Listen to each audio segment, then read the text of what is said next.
पद्मपुराणामध्ये नाशिक क्षेत्राचा आणि कुंभाचा विशेष असा गौरव करण्यात आलेला आहे.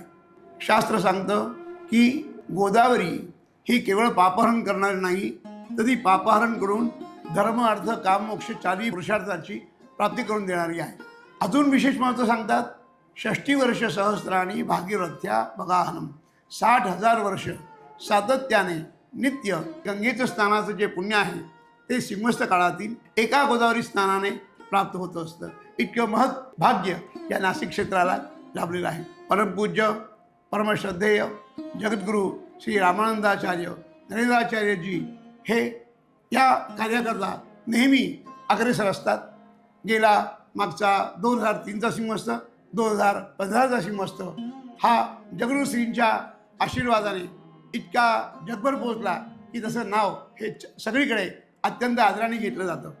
त्याचप्रमाणे आता यंदा 2027मध्ये पुन्हा एकदा सिंहस्थ कुंभ पर्व आपल्याला प्राप्त होत आहे.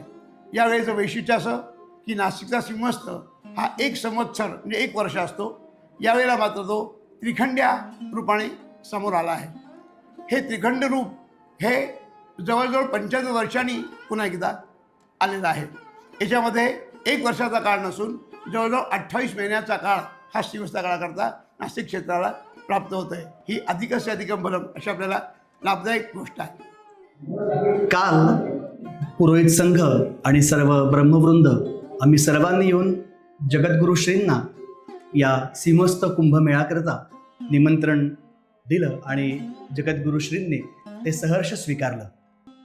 येणारा सिंहस्थ काळ हा अत्यंत उत्तम व्हावा हे जगद्गुरुश्रींचं नेहमी सांगणं होतं आणि काल ते मला म्हणाले की येणारा जो सिंहस्थ काळ आहे हा अत्यंत उत्तम पद्धतीने आपण साजरा करूया. आणि मला सांगायला आनंद वाटतो की जगद्गुरू श्री या सिंहस्थ कुंभमेळ्याला ध्वज पर्वापासून तर संपूर्ण पर्वाला उपस्थिती देणार आहेत.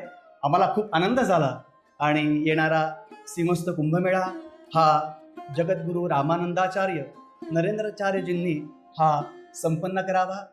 पूर्ण कार्याला त्यांनी उपस्थिती द्यावी आणि तो निर्विघ्नपणे संपन्न व्हावा अशी मी त्यांच्या चरणी प्रार्थना करतो. जय सियाराम.